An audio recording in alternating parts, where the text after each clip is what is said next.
नमस्कार दोस्तों, आपका स्वागत है आपके अपने यूट्यूब चैनल स्मार्ट स्टडी में।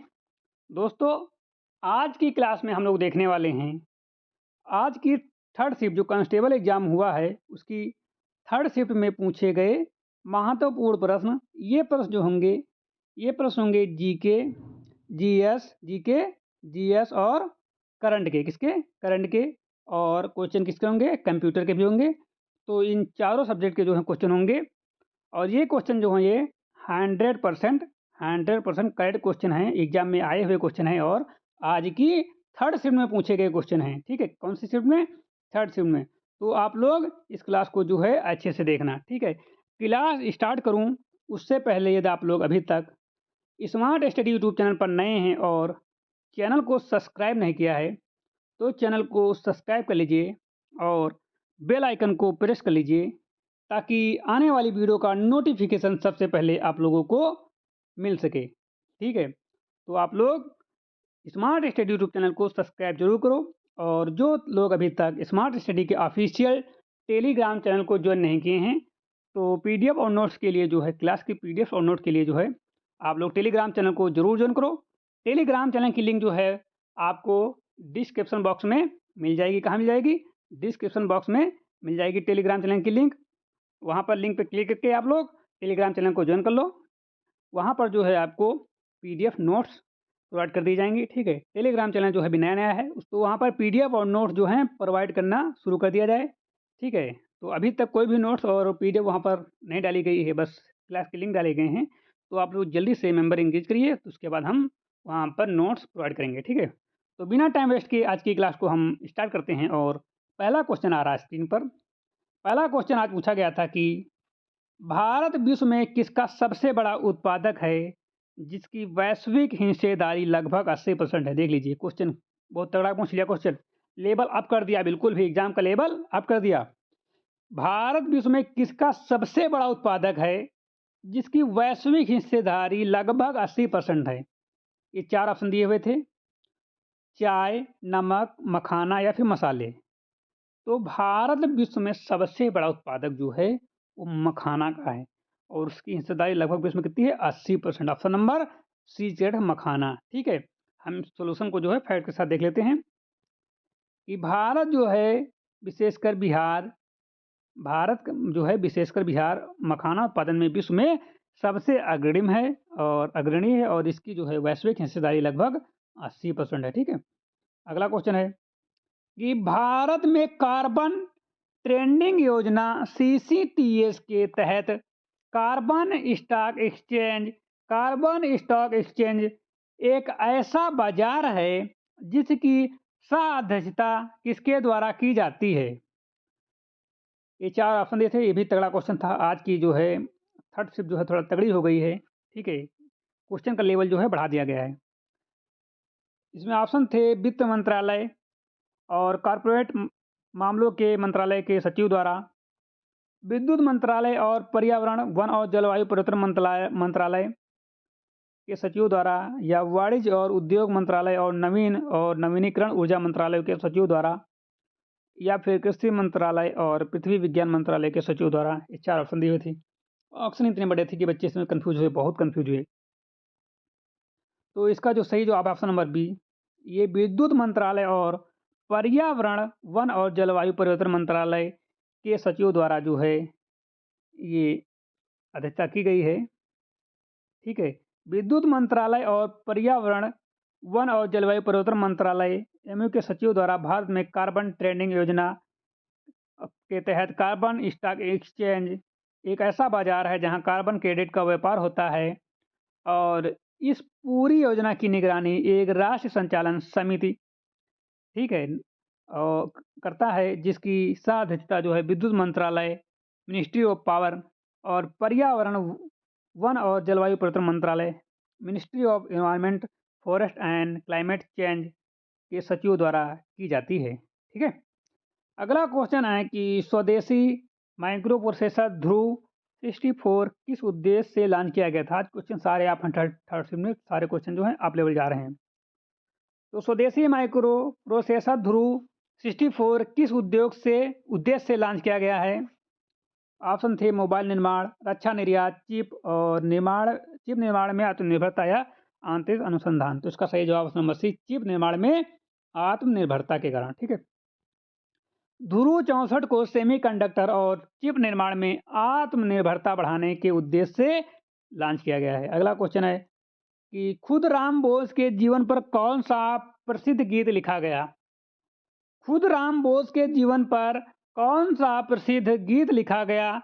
ऑप्शन है फांसी होलो। ऑप्शन बी था एक बार विदाई दे माँ, एक बार विदाई दे माँ। और अगला कुछ था ऑप्शन की मेरा रंग दे बसंती चोला, और ऑप्शन डी था ओ मेरे दिल के चैन। तो खुदराम बोस के जीवन पर कौन सा प्रसिद्ध गीत लिखा गया? तो लिखा गया था एक बार विदाई दे माँ, ऑप्शन नंबर बी करेक्ट, एक बार विदाई दे माँ। यह गीत जो है जिसे बंगाली में एक बार विदाई दे माँ, घुरा असी एक बार विदाई दे माँ, घुरा असी माँ एक बार मुझे विदा दो, मैं घूम कर आता हूँ के नाम से जाना जाता है।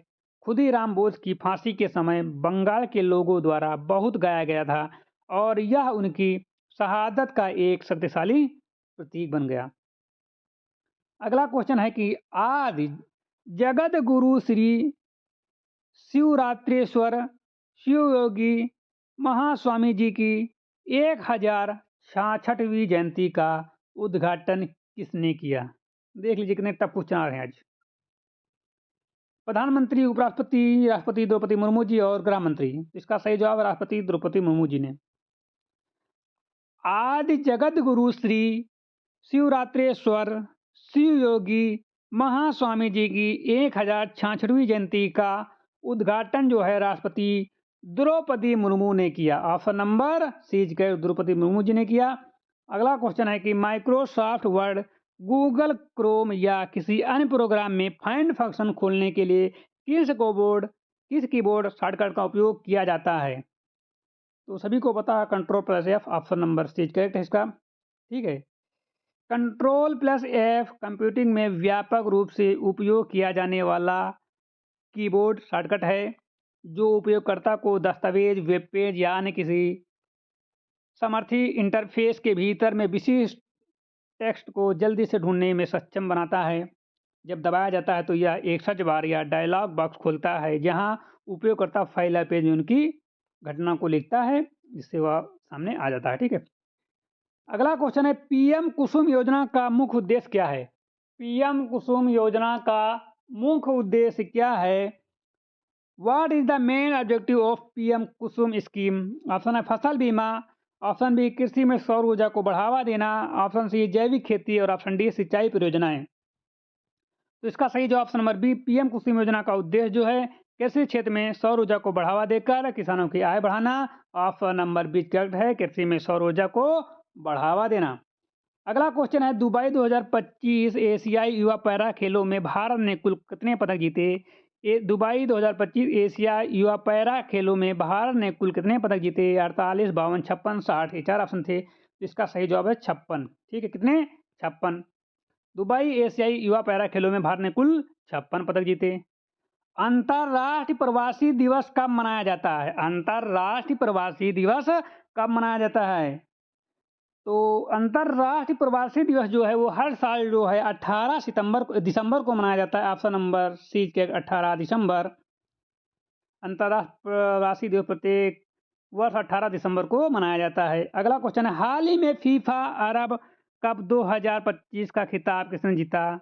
Recently which country on the FIFA Arab cup 2025? Qatar, Saudi Arab, Morocco या मिस्र? इसका सही जवाब है मोरक्को। फीफा अरब कप 2025 का आयोजन अरब देशों के बीच किया गया। इस टूर्नामेंट के फाइनल मुकाबले में मोरक्को ने शानदार प्रदर्शन किया। मोरक्को ने इस स्पर्धा में संतुलित आक्रमण और मजबूत डिफेंस दिखाया। इस जीत के साथ मोरक्को ने अरब फुटबॉल में अपनी ताकत साबित की। अगला क्वेश्चन है कि सुजल ग्राम संवाद के दूसरे संस्करण का आयोजन किस मंत्रालय ने किया? ऑप्शन है ग्रामीण विकास मंत्रालय, जल शक्ति मंत्रालय, पंचायत राज मंत्रालय, आवास मंत्रालय। तो इसका जो सही जवाब है ऑप्शन नंबर बी करेक्ट है, जल शक्ति मंत्रालय द्वारा जो है इसका आयोजन किया गया। सुजल ग्राम संवाद का उद्देश्य जल संरक्षण को बढ़ावा देना है। इसके दूसरे संस्करण का आयोजन नई दिल्ली में किया गया। इस कार्यक्रम का संचालन जल शक्ति मंत्रालय द्वारा किया गया। इस पहल के तहत ग्रामीण क्षेत्रों में जल प्रबंधन पर जोर दिया गया। अगला क्वेश्चन है, जम्मू और कश्मीर का पहला जनरेशन जेड डाकघर कहाँ शुरू किया गया? श्रीनगर, जम्मू, एम्स विजयपुर या कठुआ? तो इसका सही जवाब है एम्स विजयपुर में शुरू किया गया। जनरेशन जेड पोस्ट ऑफिस युवा को ध्यान में रखकर बनाया गया है। यह आधुनिक तकनीकी और डिजिटल सेवाओं से लैस है। जम्मू कश्मीर का पहला ऐसा डाकघर एम्स विजयपुर में खोला गया। इससे स्वास्थ्य संस्थानों में डाक सेवाओं को मजबूती मिलेगी। अगला क्वेश्चन है कि 17 दिसंबर तक भारत का प्रत्यक्ष कर संग्रह कितने लाख करोड़ पहुंचा? करंट को क्वेश्चन पूछ लिया गया। 17 दिसंबर तक भारत का प्रत्यक्ष कर संग्रह कितने लाख करोड़ तक पहुंचा? 16.20 लाख करोड़, 16.80 लाख करोड़, 17.05 करोड़, 17.09 करोड़। इसका जो सही जवाब है ऑप्शन नंबर सी करेक्ट है कि 17.05 करोड़ तक पहुंचा। भारत में प्रत्यक्ष कर में उल्लेखनीय वृद्धि दर्ज की गई। यह वृद्धि पिछले वर्ष की तुलना में लगभग 8% रही। 17 दिसंबर तक कुल आय संग्रह 17.05 लाख करोड़ रहा। यह देश की आर्थिक मजबूती को दर्शाता है। अगला क्वेश्चन है, एआई आधारित सभासार टूल किस मंत्रालय द्वारा लॉन्च किया गया? Which ministry launch the AI based Sabhasaar tool? गृह मंत्रालय, आईटी मंत्रालय, पंचायती राज मंत्रालय या शिक्षा मंत्रालय? तो इसका जो सही जवाब है पंचायती राज मंत्रालय, ऑप्शन नंबर सी करेक्ट है। सभासार एआई आधारित वॉइस टू टेक्स्ट टूल है। यह बैठक की कार्रवाई को लिखित रूप में बदलता है। इस टूल को पंचायती राज मंत्रालय ने लॉन्च किया है। इससे पंचायत स्तर पर पारदर्शिता और कुशलता बढ़ेगी। ठीक है, कार्य कुशलता बढ़ेगी। अगला क्वेश्चन है कि हाल ही में एयरटेल इंडिया के नए एमडी और सीईओ को किसे नियुक्त किया गया है? गोपाल विट्ठल, सुनील मित्तल, शाश्वत शर्मा, इंदेज मित्तल? इसका जो सही जवाब है ऑप्शन नंबर सी करेक्ट है, शाश्वत शर्मा को। एयरटेल इंडिया ने नेतृत्व में बदलाव की घोषणा की। शाश्वत शर्मा को कंपनी का नया एमडी और सीईओ बनाया। वे इससे पहले एयरटेल के विभिन्न वैश्विक संचालन संभाल चुके हैं। यह नियुक्ति टेलीकॉम सेक्टर में प्रतिस्पर्धा को और मजबूत करेगी।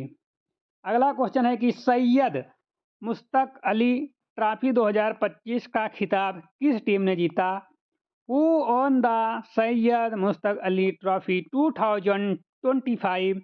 मुंबई, तमिलनाडु, झारखंड, कर्नाटक? तो इसका जो सही जवाब है ऑप्शन नंबर सी झारखंड है। ठीक है, सैयद मुश्ताक अली ट्रॉफी भारत की प्रमुख घरेलू टी20 प्रतियोगिता है। 2025 के संस्करण में झारखंड की टीम ने शानदार प्रदर्शन किया। फाइनल मुकाबले में झारखंड ने दबाव में बेहतर खेल दिखाया। यह टीम के लिए ऐतिहासिक उपलब्धि मानी जा रही है। अगला क्वेश्चन है, प्रधानमंत्री नरेंद्र मोदी को हाल ही में किस देश के सर्वोच्च नागरिक सम्मान से सम्मानित किया गया? PM Narendra Modi was honoured with the highest civilian award of which country? मिस इथोपिया, ओमान या जॉर्डन? तो इसका सही जवाब option number B Ethiopia, option number B correct. प्रधानमंत्री मोदी को विदेशी देशों द्वारा कई सर्वोच्च सम्मान मिले हैं। हाल ही में इथियोपिया ने उन्हें द ग्रेट ऑनर निशान प्रदान किया। यह सम्मान दोनों देशों के मजबूत कूटनीतिक संबंधों को दर्शाता है। भारत अफ्रीका संबंधों में यह महत्वपूर्ण कदम माना जा रहा है। अगला क्वेश्चन है, भारत ने स्वच्छ ऊर्जा और जल प्रबंधन सहित 5 समझौते किस देश के साथ किए?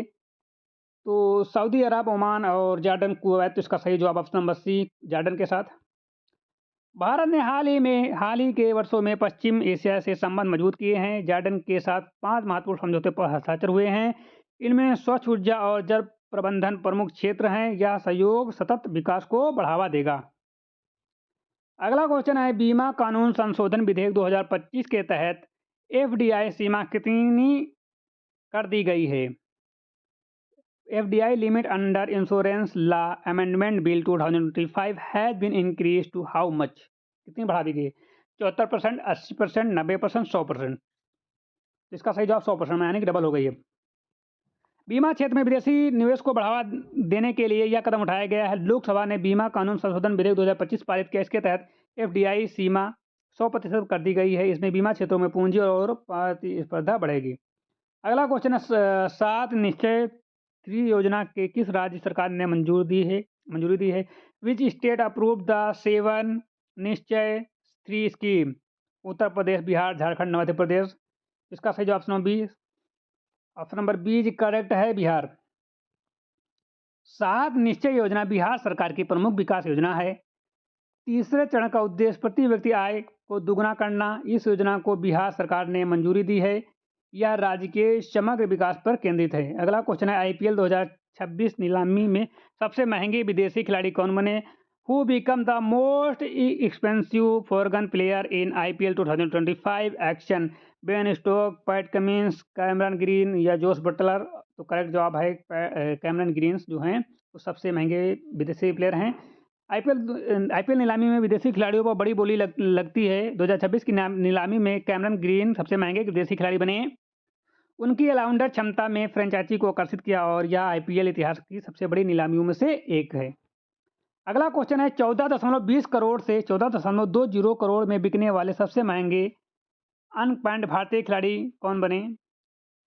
आर्यन पराग, प्रभा सिमरन सिंह, प्रशांत वीर और कार्तिक शर्मा, ध्रुव जुरेल। इसका सही जवाब ऑप्शन नंबर सी प्रशांत वीर और कार्तिक शर्मा जो हैं वो बने हैं। आईपीएल नीलामी में अनकैप्ड खिलाड़ी की कीमत में तेजी से बढ़ रही है। 14.20 करोड़ में प्रशांत वीर और कार्तिक शर्मा बिके। वे अब तक के सबसे महंगे अनकैप्ड भारतीय खिलाड़ी बने। यह घरेलू प्रतिभा पर बढ़ते हुए भरोसे को दिखाता है। अगला क्वेश्चन है लगातार दूसरी बार WTA player of the year किसे चुना गया? Who won the WTA player of the year award for the second consecutive time? Iga Swiatek, Coco Gauff, Aryna Sabalenka या ओंस जाबेउर? इसका जो सही जवाब ऑप्शन नंबर सी करेक्ट है, Aryna Sabalenka. WTA player of the year महिला tennis का प्रतिष्ठित पुरस्कार है। एरिना सबलेंका ने यह पुरस्कार लगातार दूसरी बार जीता है। उनका साल भर का प्रदर्शन बेहद प्रभावशाली रहा है। इससे वे महिला टेनिस की शीर्ष खिलाड़ियों में शामिल हुई। अगला क्वेश्चन है कि bill and Melinda Gates foundation ने भारत का नया कंट्री डायरेक्टर किसे नियुक्त किया है? Who has been appointed as India new country director by the Gates Foundation? Niti Goyal, अर्चना व्यास, रेखा मेनन या सुनीता रेड्डी? तो इसका सही जवाब है ऑप्शन नंबर बी करेक्ट है, अर्चना व्यास। गेट्स फाउंडेशन भारत में स्वास्थ्य और शिक्षा पर काम करता है।